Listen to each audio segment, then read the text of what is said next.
It's probably one of the biggest smartphone releases of the year, and it's certainly one of the most anticipated. Samsung is throwing everything it's got into its newest flagship release, so does it live up to all of the hype? Hey, it's Joshua Vergara from Android Authority. What's going on, everybody? And yes, this is the Samsung Galaxy S4.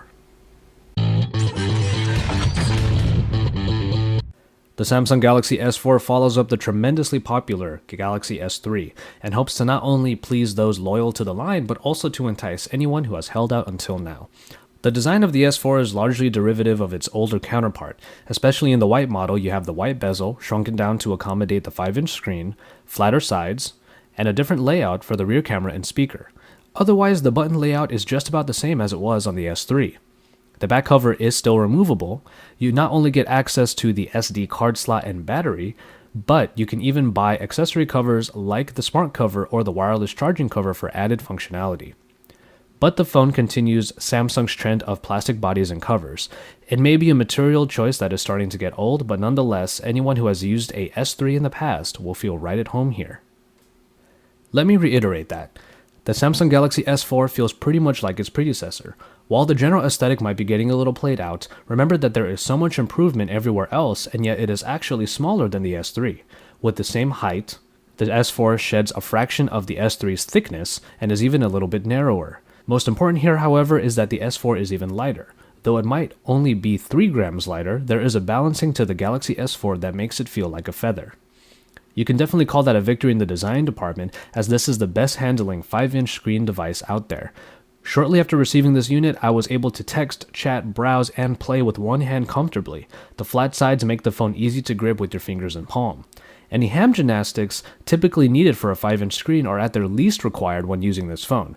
Only rarely did I need to use my other hand to reach the very top left corner of the screen.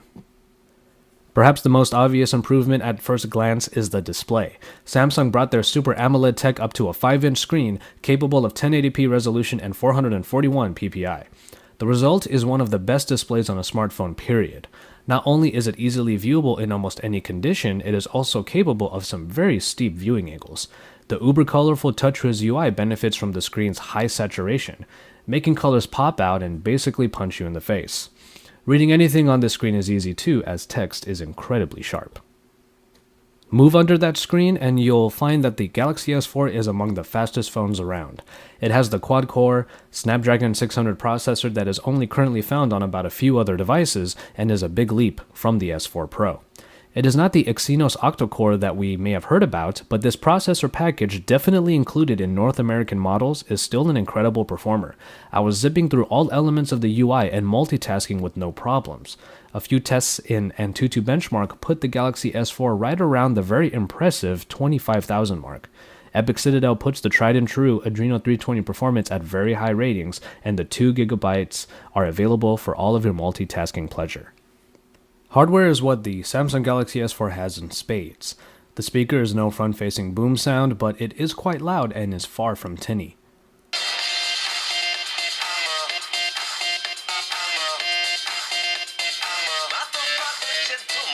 The S4 is then not only sporting expandable memory and a replaceable battery, but a host of new sensors and utilities for a bunch of uses. First one we'll list is a IR blaster capable of controlling a host of TVs, set-top boxes, and players. GPS, Wi-Fi, and Bluetooth are your standards, while NFC with S-Beam makes its return. But there are many sensors added in that complement the typical accelerometer and proximity sensor.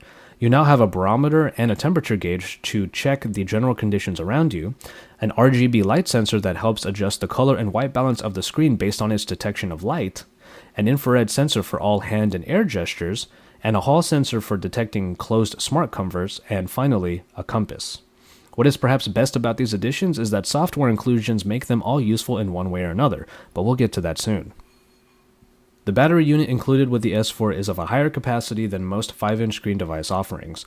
2600 mAh are able to power this phone for quite a while, making the end of the day a little less precarious for the common user. With a bit of a robust test, using Wi-Fi and Netflix movies, the phone finally knocked out at right under the 4-hour mark. Otherwise, straight browsing time and playing videos from memory certainly came in at impressively long times, usually around 8 or so hours on Wi-Fi without disabling sync.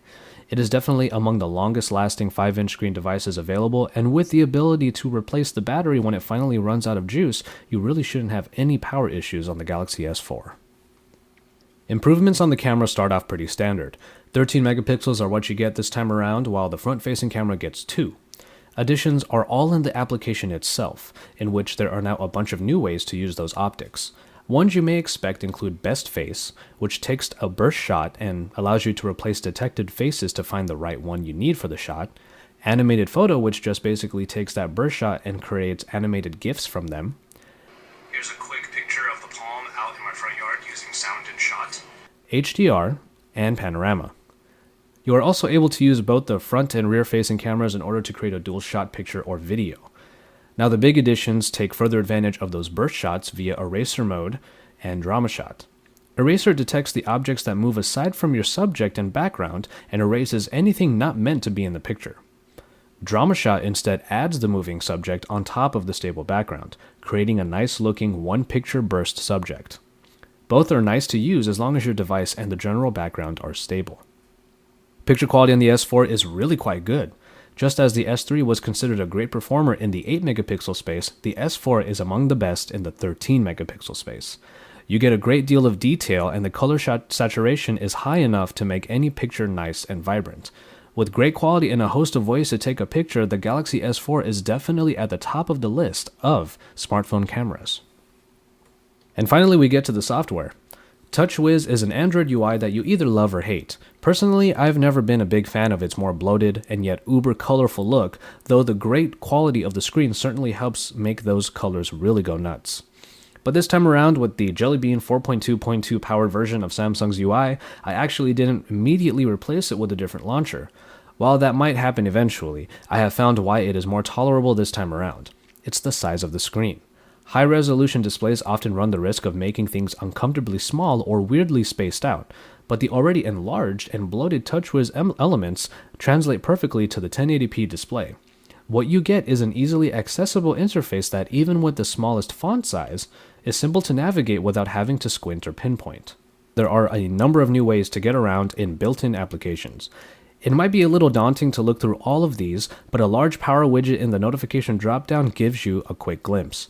There are motion features that return, like direct calling, which calls the contact currently displayed automatically when the phone is brought to your face, or muting when turning your phone over onto its face.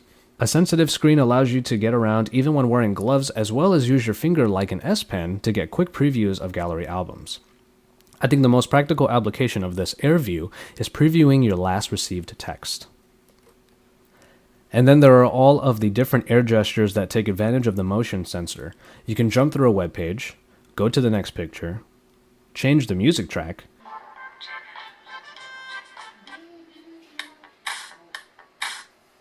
my favorite one is a quick info screen that pops up after you wave your hand. It's a brilliant way to quickly get the time, date, and notifications of missed calls and texts. Quick tip though, use some finesse. The sensor has to pick up the movement for the gesture to register, so you don't have to do it so fast. Smart Screen capabilities utilize the front-facing camera to detect if you're still looking. The screen will stay on as long as the phone is at an angle and eyes are still on the screen. And Smart Pause will pause a video playing when you look away. I personally like the Smart Scroll. Let the phone detect your eyes, after which you can slightly tilt your head to look at the bottom or top of the screen, which will scroll a web page accordingly.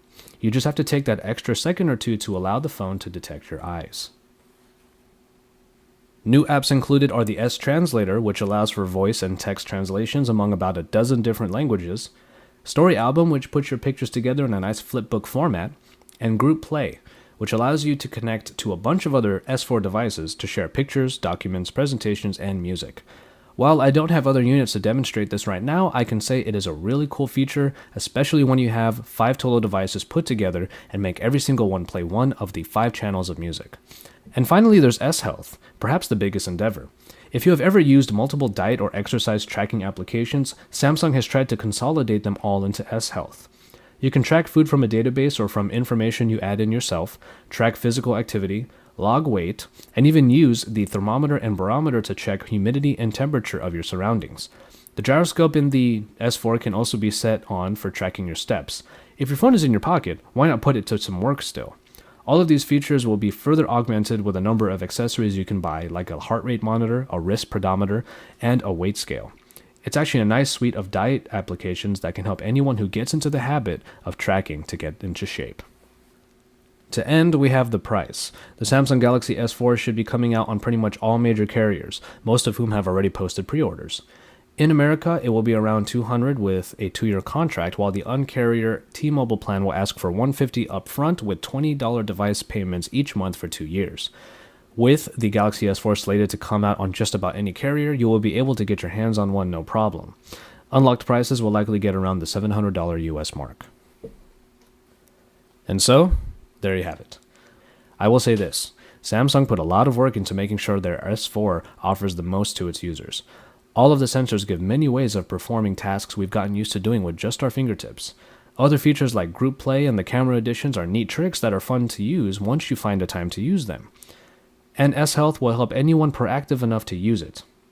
And that's about the gist of the Life Companion Samsung Galaxy S4.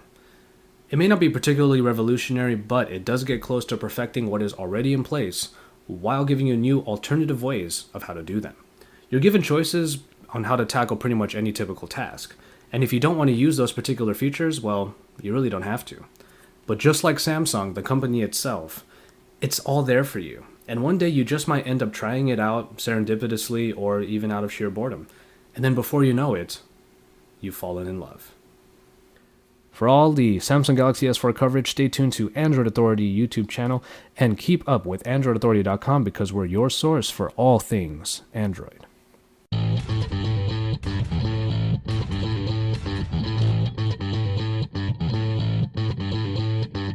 The S3. With the same height, the S4 sheds a fraction of the S3's thickness and is even a little bit narrower. Most important here, however, is that the S4 is even lighter. Though it might only be 3 grams lighter, there is a balancing to the Galaxy S4 that makes it feel like a feather. You can definitely call that a victory in the design department, as this is the best handling 5-inch screen device. The Samsung Galaxy S4 follows up the tremendously popular Galaxy S3 and hopes to not only please those loyal to the line, but also to entice anyone who has held out until now. The design of the S4 is largely derivative of its older counterpart. Especially in the white model, you have the white bezel, shrunken down to accommodate the 5-inch screen, flatter sides, and of plastic bodies and covers. It may be a material choice that is starting to get old, but nonetheless, anyone who has used a S3 in the past will feel right at home here. Let me reiterate that. The Samsung Galaxy S4 feels pretty much like its predecessor. While the general aesthetic might be getting a little played out, remember that there is so much improvement everywhere else, and yet it is actually smaller than and a different layout for the rear camera and speaker. Otherwise, the button layout is just about the same as it was on the S3. The back cover is still removable. You not only get access to the SD card slot and battery, but you can even buy accessory covers like the smart cover or the wireless charging cover for added functionality. But the phone continues Samsung's trend. It's probably one of the biggest smartphone releases of the year, and it's certainly one of the most anticipated. Samsung is throwing everything it's got into its newest flagship release. So does it live up to all of the hype? Hey, it's Joshua Vergara from Android Authority. What's going on, everybody? And yes, this is the Samsung Galaxy S4.